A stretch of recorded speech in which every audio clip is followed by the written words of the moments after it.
Bonjour à toutes et à tous, bienvenue sur Gphilo. Aujourd'hui nous allons parler de Compromat. Chanteur générique. Donc c'est Compromat, c'est un film français. Pas mal, non? C'est français. Sorti en 2022, réalisé par Jérôme Salle, à qui on doit notamment les Largo Winch. Et c'est un thriller politique, inspiré très librement d'une histoire vraie, en fait, qui est très inspiré par l'histoire de Johan Barbero, ce qui lui est arrivé en 2015-2017, où il a subi un compromat. Un compromat, c'est en fait une série de documents faux, ou pas d'ailleurs, utilisés par les services russes pour porter préjudice à des ennemis de l'État russe. Un compromat, c'est des documents compromettants qui peuvent sortir, qu'ils soient vrais ou faux, en soi c'est un compromat. Et c'est une technique qui était très utilisée en URSS en fait, en Russie. Bref, donc Compromat, donc un film de Jérôme Salle avec notamment Johanna Kulig, si je ne me trompe pas de prénom, et surtout ce très cher Gilles Lelouch. Johanna Kulig, pour ceux qui connaissent, elle a joué dans Hansel et Gretel Witch Hunter, pour ceux qui connaissent. Et Gilles Lelouch, on ne le présente plus, très grand acteur français, et notamment qu'on a vu tout récemment dans Goliath, super film à voir aussi. Je crois qu'il est dans Bac Nord aussi. Il est dans Bac Nord, bien sûr. Il est dans Bac Nord. On va commencer par un point qui n'est pas forcément évident, mais qui est important pour un thriller, la musique. Musique composée par Guillaume Roussel, qui notamment fait partie de la Remote Control. Remote Control, c'est la boîte créée par Hans Zimmer pour réunir des compositeurs de musique de film sous l'égérie de Hans Zimmer, et il se sert de ça pour inonder le marché du film. Donc on va dire 90% des compositeurs de musique de film actuels à Hollywood font partie de Remote Control. Mais pas qu'à Hollywood d'ailleurs. Nathan Stornetta, donc connu notamment pour ses musiques qu'il a composées pour Le Puy du Fou, et notamment sa bande-son tout à fait incroyable pour Le Dernier Panache. Et Rien ne se perd jamais, c'est une des plus belles musiques épiques que j'ai écoutées. Donc allez la streamer si jamais vous voulez savoir à quoi ça ressemble. Je vous mettrai l'affiche par là, je pense, si j'y pense, ce qui n'est pas assuré. Donc la musique de Guillaume Roussel est tout à fait incroyable, enfin, va bien, donne un esprit tout à fait intéressant, tout à fait pertinent, et surtout en fait vous met dans le film, et c'est le plus important pour une musique de film. Donc ce que vous proposez comme d'habitude, c'est de la poudre de perlimpinpin. Elle est vraiment immersive, quoi. On est en train de suivre le Mathieu, il s'appelle, personnage joué par Gilles Lelouch, qui est en train d'essayer de fuir les Russes, quoi. Et même si alors faut qu'on parle d'un truc pendant qu'on y est, les clichés. Ça c'est un reproche qui a été fait. Généralement tu prends tous les clichés sur la Russie sont présents dans ce film. Les Russes jouent eux-mêmes avec ces clichés, tu vois. Oui. Mais là tu vois, genre vraiment ils ont utilisé tous les clichés, ils ont mis sans finesse. Et apparemment c'est un des trucs qui faisait que Johan Barbero n'avait pas du tout aimé l'adaptation à cause de ça. Parce que justement il a un très grand amour pour la Russie. Ce qui est d'ailleurs assez marrant de voir ça alors qu'il s'est fait un peu trahir. Tu vois, quand tu parlais de la musique, Oui. là, pour moi, la musique, en dehors du fait qu'elle est vraiment incroyable et que, comme tu as dit, elle est hyper immersive, elle est hyper importante pour le rythme. Oui. Tu sens que le rythme, ce film, il est vachement bien rythmé. En dehors des plans, ça, mais le temps, tu le vois vraiment pas passer. Tu vois, t'as tout qui s'enchaîne, t'as pas un truc, t'as pas une scène qui est là, t'es là, ouais, bon, qu'est-ce que ça fout là? Ouais. En parlant de rythme, quand j'étais à l'école de cinéma à l'ENSAF-Castres, Alexandre Tilski, notre professeur, il nous disait un truc qui est très intéressant, je pense, c'est qu'un bon monteur sait faire de la musique. En fait, pour bien monter un film, il faut avoir le sens du rythme. Et en fait, la meilleure manière d'avoir le sens du rythme, c'est d'être un mélomane. Savoir accélérer les plans, les faire bien couper, puis des moments où c'est un peu plus slow, c'est tranquille. Ouais. Et là, tu vois, dans le film, c'est bien vu. On parlait l'autre jour de 1917, pas en dehors. 1917 est super bien construit sur ce plan-là, parce qu'en fait, à partir du début, on est très vite dans le bain, tu vois. on suit la vie des personnages. Voilà, dans ce film, tu rentres tout de suite dedans. Oui, et en fait, 1917, ça progresse. Et quand tu es dans un climax un peu de progression, tac, tu es dans le village, et là, le moment de pause, avec la jeune femme au coin du feu. Ils n'ont pas la même langue, et pourtant ils se comprennent plutôt. Avec le bébé et tout. Et après, ça repart, tu vois. Et cette construction de 1917, je la trouve incroyable. Faudrait qu'un jour on en parle dessus. Mais c'est vrai que là, du coup, j'y pense tant qu'on on fait cette vidéo. Mais à chaque fois, on parle des plans et tout, mais en fait, tu peux faire les plus beaux plans du monde si t'as un montage qui est un peu, bon, pas nul, mais un peu bâclé, où tu sens, tu vois, en fait, ça marche pas. Il peut pas la fermer, non. Et c'est pour ça que les films de Roger Deakins sont si bien, c'est que à chaque fois, il a un monteur qui est incroyable, tu vois. Parce que Roger Deakins, qui est directeur de la photo, vous devez en entendre parler depuis un moment maintenant, est un personnage tout à fait incroyable. Et là, en parlant de plans, tu vois, en parlant de plans, je me perds sur Roger Deakins, mais bon, qu'est-ce qu'il y a à dire d'autre que c'est le plus grand directeur de la photo de l'histoire du cinéma. Qu'est-ce que tu as pensé de l'histoire L'histoire, tu veux dire... du film? L'histoire utilisée pour faire le scénario? Non, l'histoire le scénario, ce que raconte le scénario. Alors pour être honnête, le film j'ai adoré et tout, bon, franchement. Mais en fait l'élément déclencheur du compromat, Ouais.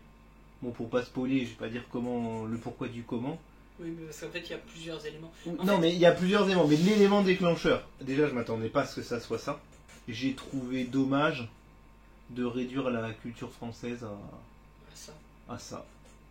La culture française, tu me fais une putain de scène de Molière, tu vois. Ouais, moi je m'attendais à ce Ouais, je m'attendais à ce qu'il fasse à nos grands auteurs du fait, 17ème, tu vois, un truc stylé. Surtout que ça, tu vois. En fait, de toute façon, il y a un truc qu'on est d'accord. L'élément déclencheur du film est ridicule. Voilà. J'aime pas cette scène. Oh, j'espère que ça va pas revenir me hanter. L'élément déclencheur est très léger. Après, j'ai trouvé très intéressant. Il y a plein de passages du film qui sont énormissimes. Après, l'idée est incroyable. L'idée est franchement, incroyable. Ouais. Non, ils ont... Le thème est cool. Le thème est vraiment cool. La manière dont c'est traité, même si c'est dans les clichés, c'est cool. Et puis, on n'est pas, tu vois, dans un film qui va, comme les Américains le font, traduire la langue. Là, en fait, on est en français et en russe. Le film est dans deux langues. Oui. Et quand c'est même en estonien, pour ne rien spoil. En fait, c'est ça qui est trop bien, c'est que on est vraiment immersif, tu vois. Mais en fait, t'es vraiment à la place de Gilles Lelouch. Et Gilles Lelouch parle russe dans le film. Oui, mais c'est un truc de fou parce que le truc, bah, tu sais, ces plans là, tu vois, où il marche, Ouais. t'as vraiment la cam sur lui, t'as vraiment l'impression d'être à sa place, tu vois. T'es là, faut se barrer quoi. C'est ça. Un mot sur les acteurs et actrices. Les deux principaux, rien à dire. Même les 3-4 secondaires, Les Russes. les Russes y jouent très bien. les méchants Par Russes, contre, très bien. deux bémols. Ouais. C'est évidemment la mère. J'ai pas Ouais, trouvé. Je la trouve pas bonne du tout. Ouais, toi t'es trash. Moi je l'ai médiocre, je dirais. Par contre, la petite fille très bonne, surtout quand elle te. Ça spoil rien, mais quand elle fait sa tartine, je trouve ça rigolo. Ouais. Et c'est moi qui tartine du beurre, pareil, je galère autant. Et surtout sur du pain de mie.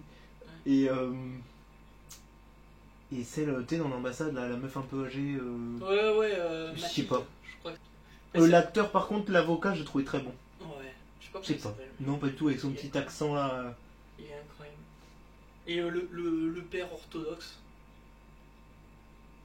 Pour être bon. Le passage avec Incroyable. le père orthodoxe, on va rien spoil, mais il y a un passage. Par avec le contre, père ce que j'aime bien dans orthodoxe, ce film, c'est qu'il montre toujours que.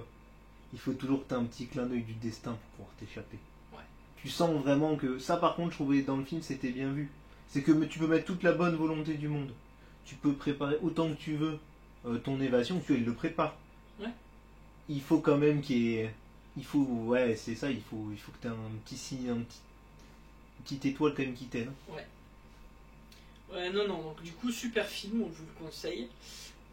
La scène qui t'a le plus marqué sans spoil. Celle. En fait, pour moi, c'est pas la plus importante, mais celle que j'ai trouvée génialissime. C'est la dernière. La dernière, fin qui est vraiment. ouverte. La dernière, parce que tu peux imaginer deux fins possibles, Oui. et c'est suivant. En fait, c'est le spectateur qui se fait son idée. En parlant de ça, le personnage féminin, donc joué par Joanna Kulig, est mariée. Son mari, je le trouve incroyable. L'acteur est incroyable, tu vois. Non, tu sens que même les personnages, ils ont été bien construits. Oui, ils ont été très bien construits. Alors moi, la scène, dans la photographie, je trouve incroyable. C'est une scène où il est en train de se battre dans un marais. Je vous dirai pas plus qui, quoi, comment. Qui est un pur hommage à du Tarkovsky, notamment L'enfance d'Ivan. Pour ceux qui l'ont vu, toute la scène qui se passe dans les marais. Et surtout, un chef-d'œuvre absolu du cinéma soviétique, qui est pour moi le plus grand film de l'histoire du cinéma soviétique. Quand passent les cigognes de Mikhail Kalatozov. Et en fait, il y a une scène de la mort d'un personnage dans ce film, je vous dirai pas qui se passe dans des bois, tu vois, de bouleaux et tout. Ouais. Et ça se passe dans des bois marécageux, un peu comme dans Compromat, tu vois. Et cette scène dans Quand passent les cigognes est incroyable. Et là aussi, je la trouve chargée de plein de trucs, d'émotions, chargée de références. C'est un hommage à ces deux films que je trouve tout à fait magnifique.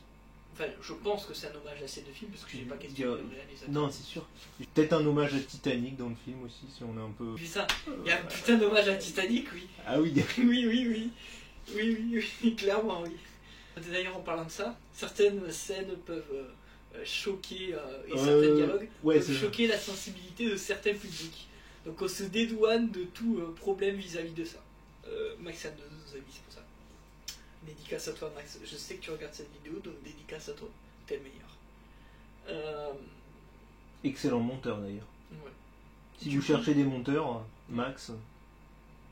En parlant de ça, n'hésitez pas à contacter EK Productions, le sponsor du jour, enfin le sponsor de la chaîne. Si vous avez des vidéos, n'hésitez pas à nous contacter à l'adresse mail qui s'affiche ici, jean-philippe.roger@ek-production.fr. Voilà. Pour conclure ce film, nous vous conseillons de le voir. Il est JP approuvé. Dans la catégorie des films français, je mets une excellente note. Je mets un bon 8. Moi, je mets un 6-7 parce que pour moi, il n'y a pas de question de la nationalité du film. Tu vois. Ouais, mais moi, c'est parce que je veux pousser les gens à voir du cinéma français.